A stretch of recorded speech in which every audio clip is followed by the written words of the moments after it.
तो स्वागत है आप सभी लोगों का हमारे चैनल जीरो मांगा एक्सप्लेन में। और एलिमेंटल मैच के एपिसोड 9 की स्टार्टिंग होती है, जहां पर दिखाया जाता है कि डियोन और यूडीन रास्ते पर जा रही होती हैं।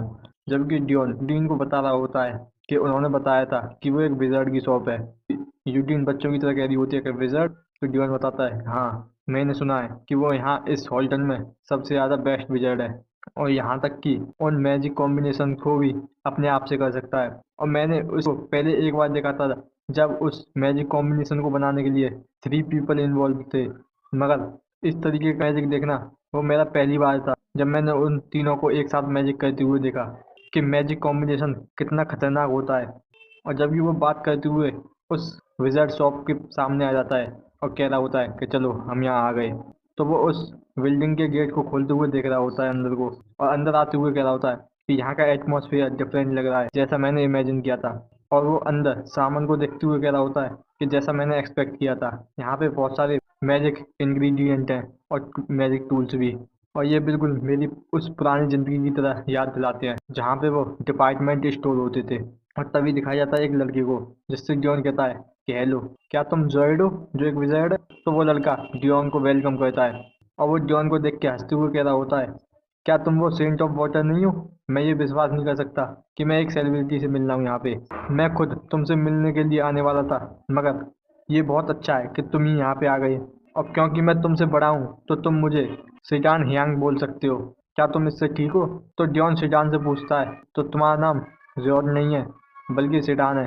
तो वो लड़का आगे आके उस टेबल पे अपने हाथ रखते हुए कह रहा होता है कि मास्टर जो है हॉल्टन में नहीं है, क्योंकि उनको कैपिटल में कुछ काम था। और वैसे तुम यहाँ किस लिए आए हो, तुम्हें किस चीज़ की ज़रूरत है। तो जॉन कहता है कि मैं यहाँ पे एक स्पिरिट स्टोन को खरीदने के लिए आया हूँ। तो शेडान कहता है कि अच्छा ठीक है, मैंने सुना था कि वैसे भी एक स्पिरिट मेज को स्पिरिट स्टोन की ज़रूरत तो पड़ेगी ही। और वैसे तुम यहाँ पे जब स्पिरिट स्टोन खरीदने के लिए आए हो, तो तुम बिल्कुल सही जगह पे आए हो। तो इस चीज़ को सुन के डियोन और यूडीन दोनों ही खुश हो जाते हैं। जबकि डियोन पूछ रहा होता है कि इसका मतलब तुम्हारे पास स्पिरिट स्टोन्स हैं। तो सेडान पीछे घूम के सामान देखने लग जाता है और कह रहा होता है कि एक मिनट रुको। और यहाँ तक कि मुझे याद भी नहीं है कि मैंने कब एक स्पिरिट मेज के बारे में सुना था। और ये कुछ ऐसा नहीं है जो मैं रोज़ देखता हूँ, मगर इससे अलग ये बहुत ज़्यादा एक्सपेंसिव आइटम है। और दिखाया जाता है कि वो एक बॉक्स को निकाल लेता है और कहता है, और इसके बारे में स्पिरिट मेज ही ज़्यादा जानते हैं। और दिखाया जाता है वो उस बॉक्स को टेबल पर रख देता है और उसके लॉक को मैजिक की मदद से खोलता है। और दिखाया जाता है, और वो उसको जैसे ही खोलता है, जबकि जॉन भी उसे ही देख रहा होता है, और दिखाया जाता है कि उसमें कुछ अलग अलग रंग के स्पिरिट स्टोन रखे हुए होते हैं। और दिखाया जाता है यूडीन को, जो स्पिरिट स्टोन को देख के खुश हो गई होती है, और उसकी नज़र सीधे वाटर स्पिरिट स्टोन पे जाती है। जबकि जॉन भी उसे देखते हुए कह रहा होता है कि अच्छा तो ये है वाटर स्पिरिट स्टोन। और तभी उसकी नज़र ब्लैक और वाइट वाले स्पिरिट स्टोन पे जाती है। तो वो सीडेन से पूछता है, ब्लैक और वाइट स्पिरिट स्टोन ये क्या है, मैं इसके बारे में क्यों दसूँ, क्योंकि ये मैंने पहली बार ही देखे हैं। तो सिडान बताता है कि ये जो स्पिरिट स्टोन है वो लाइट और डार्कनेस के हैं, और इसलिए तुमने इसे देखा नहीं होगा। ऐसे इनके जो प्राइस हैं वो कोई फिक्स नहीं है। और वैसे भी मेरे टीचर ने इन दोनों वाइट और ब्लैक स्पिरिट स्टोन को बेचने के लिए मना करा है किसी भी बायर को, अगर कोई इन्हें खरीदने भी आए तो भी।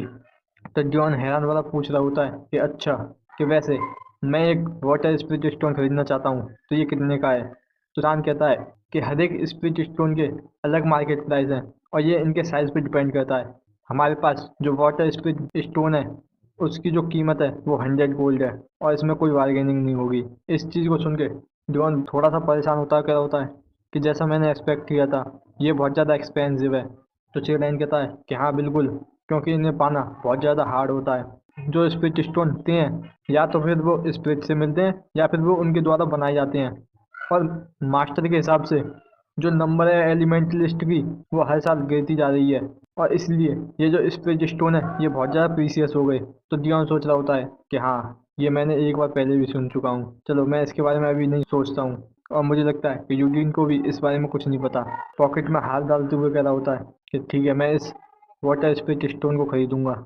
और वो सोचने लग जाता है कि मैं इसकी डिटेल के बारे में बाद में देखूंगा, सबसे पहले मैं इस वाटर स्पिरिट स्टोन स्पिरिट को खरीद लेता हूँ। और वो एक बैग निकाल के दे देता है जिसमें गोल्ड कॉइन हो। तो जॉन कहता है कि इसमें 100 गोल्ड हैं। और सीडेन इस चीज़ को देख के हैरान हो जाता है, कह रहा होता है इन सारे गोल्ड कॉइन को अपने साथ ही लेके घूम रहे थे। तो जॉन कहता है हाँ कि ये थोड़ा सा अनकंफर्टेबल था, मगर यही सबसे ज़्यादा सेफेस्ट वे है। तो दिखाया जाता है सिडान को, जो थोड़ा नीचे उस काउंटर में से कुछ निकालते हुए कह रहा होता है कि चलो ठीक है, मेरे पास एक तुम्हारे लिए चीज़ है। जबकि जॉन इस चीज़ को सुन के थोड़ा सा पजल होता है और दिखाया जाता है कि सिडान एक छोटे से पाउच को निकाल लेता है और कह रहा होता है कि ये जो है हैंडमेड प्रोडक्ट है, जो कि मेरे टीचर ने बनाया है और इसे कहते हैं गोल्ड पॉकेट। तो डियोन सोचते हुए कह रहा होता है गोल्ड पॉकेट।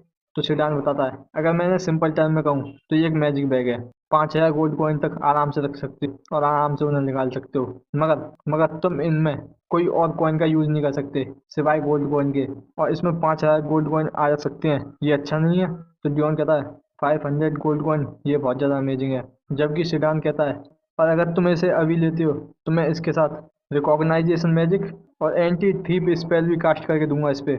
जबकि जॉन सोचते हुए कह रहा होता है कि ये स्कीम एक के बदले दो, ये बहुत ज़्यादा सिमिलर है मेरी पुरानी मेमोरीज से जो मेरी अर्थ पे बनी थी। ये बिल्कुल उसी तरह है जैसे हम एक इलेक्ट्रॉनिक शॉप में जाते थे, 142 हर जगह ही लिखा हुआ होता था। और वो हंसते हुए सोच रहा होता है और मैं इस पर विश्वास नहीं कर सकता कि ये मैं फीलिंग दोबारा से मेरी पास्ट लाइफ की अब दोबारा से आ रही है मेरे पास, और ये अब मैटर भी नहीं करता कि मैं कहाँ रह रहा हूँ। तो जॉन पूछता है कि ये कितने का है। सिडान कहता है कि ये 500, और वो सोचने लग जाता है इस तरीके के। जबकि जॉन सोच रहा होता है कि ये बहुत ज़्यादा एक्सपेंसिव होने वाला है। जबकि सिडान सोच रहा होता है अगर मुझे इस फ्रिज मेज के क्लोज आना है तो मुझे इसको डिस्काउंट देना होगा, और ये मेरे लिए एक अच्छी अपॉर्चुनिटी है। और वो अपने माथे पर हाथ मारते हुए सोचता है मगर मैं इसको अगर 50 गोल्ड का बेच दूंगा तो ये बहुत ज़्यादा हो जाएगा, मगर इसके अलावा मैं क्या ही कर सकता हूँ कि मुझे इसमें घाटा, और मैं इस अब मुझे इस 500 गोल्ड कॉइन की इस चीज़ को 50 गोल्ड कॉइन में देना होगा। और वो डियोन के सामने अपना हाथ करते हुए कह रहा होता है कि 50 गोल्ड। जबकि डियोन सोच रहा होता है ये बहुत ज़्यादा सस्ता है जितना मैंने सोचा था। जबकि सिडान इस बात को सुनकर सोच रहा होता है कि ऐसा इसलिए क्योंकि ये मैंने तुम्हें सस्ता दिया है। और दिखाया जाता है डियोन और यूडीन को, जो कि वहाँ से शॉपिंग करके आ जाते हैं। जबकि रास्ते में डियोन यूडीन से कह रहा होता है कि मैंने तुम्हारे लिए एक गिफ्ट आखिरकार खरीद लिया और मैं इसे बहुत दिन से प्लान कर रहा था यूडीन। जबकि दिखाया जाता है यूडीन को, जो कह रही होती है हाँ। तो डियोन कहता है कि ऐसा लगता है कि आज हमने बहुत ज़्यादा शॉपिंग कर ली। जबकि वो अपने घर में घुसते हुए कह रहा होता है कि मैं घर पे आ गया। और जबकि दिखाया जाता है यूडीन को, जो फिर दोबारा से जेलस होने लग जाती है अपनी अपनी फ्रेंड से। और जबकि दिखाया जाता है और सारी स्पीच को, जो कि जॉन और यूडीन को वेलकम करते हैं। और जबकि दिखाया जाता है यूडीन को, जो खुद ही भी अपनी स्पीच फ्रेंड के पास जा रही होती है। तभी जॉन आवाज़ लगाता है यूडीन। तो यूडीन पीछे पलटती हुई कर रही होते हैं कि हाँ जॉन, तुमने मुझे बुलाया। तो जॉन उस स्पिरिट स्टोन को देते हुए कह रहा होता है कि यहाँ पे मैं तुम्हें इसको देना चाहता हूँ, और ये वाटर स्पिरिट स्टोन ये तुमसे बिलोंग करता है अब से, और तुम इस चीज़ का कब से इंतजार कर रही थी, ये मैं तुम्हें दे देता हूँ। और वो स्पिरिट स्टोन को यूडीन के हाथ में दे देता है। जब यूडीन भी उसे ले लेती है और हैरानी से जॉन को देख रही होती है। और जब जॉन कह रहा होता है और मैं तुम्हें इसे उस विजार्ड शॉप में नहीं दे सकता था, तो ये लो। और जबकि जॉन सोच रहा होता है कि मैं यूडीन को खुश देखना चाहता था और मैं बहुत ज़्यादा क्यूरियस हूँ कि जो स्प्लिट है वो कैसे ग्रो होती है। और जबकि दिखाया जाता है यूडीन को, जो कि उस स्प्लिट स्टोन को लेके कह रही होती है कि ये बहुत ज़्यादा एक्सपेंसिव है और थैंक यू डियोन, कि ये गिफ्ट है जो डियोन ने मुझे दिया है, कि यूडीन बहुत ज़्यादा लकी है। और दिखाया जाता है यूडीन को, जो उस स्प्लिट स्टोन को लेके डियोन के सामने आ जाती है और कह रही होती है कि डियोन ये मुझे बहुत ज़्यादा पसंद आया और तुम मुझे बहुत ज़्यादा पसंद हो। तो डियोन भी कहता है कि हाँ, मैं भी तुम्हें हमेशा से ही खुश देखना चाहता हूँ। और तभी दिखाया जाता है यूडीन को, जो कि अपनी आंखों को बंद कर लेती है और कह रही होती है कि मैं फील कर सकती हूँ डियोन कि तुम बहुत ज़्यादा खुश हो। और दिखाया जाता है कि इसे कहने के बाद ही कि यूडीन और उस स्प्लिट स्टोन के आसपास से बहुत ज़्यादा लाइट निकलने लग जाती है। और इस चीज़ को देख के जॉन हैरान हो जाता है, कह रहा होता है कि ये फीलिंग, ये दोबारा से इसी तरह की फीलिंग मुझे वापस आ रही है कि मैं इसे फील कर सकता हूँ जैसा कि मैंने पहले एक्सपीरियंस किया था। और ये जब था जब मैंने इस वर्ल्ड के सीक्रेट को देखा था, और इस टाइम मुझे यूडीन को बचाना होगा। और जैसे ही वो यूडीन के पास जाने लग जाता है तो उसको अचानक से एक झटका लगता है जो कि उसे बहुत दूर ले जाता है। और जबकि वो आवाज़ लगा रहा होता है यूडीन, और जबकि दिखाया जाता है यूडीन को जिसकी आंखें बंद होती हैं और उसके अंदर से बहुत ज़्यादा लाइट निकल रही होती है। और जबकि डियोन बहुत ज़्यादा चिल्ला रहा होता है, और यहीं पे हमारा एपिसोड ख़त्म हो जाता है।